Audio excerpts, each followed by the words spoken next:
Itong dalawa naman na to, ayan o. Inaangat-ngat nila yung malambot na parte ng malunggay. Ayan o. Inaangat-ngat nila eh. O, pinuputol-putol lang nila eh. Parang nilalasaan lang eh, tapos itatapon. Ayan o. Tingnan nga.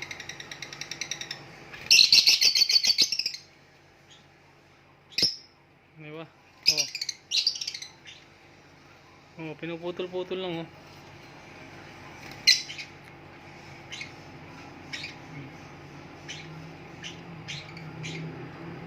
Yan, putol-putulin lang nila eh.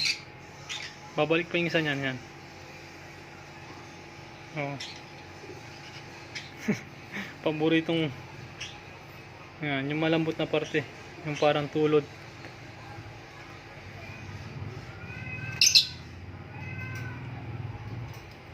Ganda talaga ng mga to.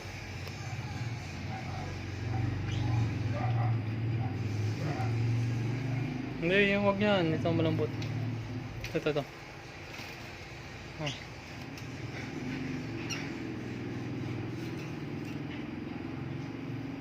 Yung matigas, bigyan natin pang nesting material. Yan, kainin nyo yung malambot. Ito. Malambot.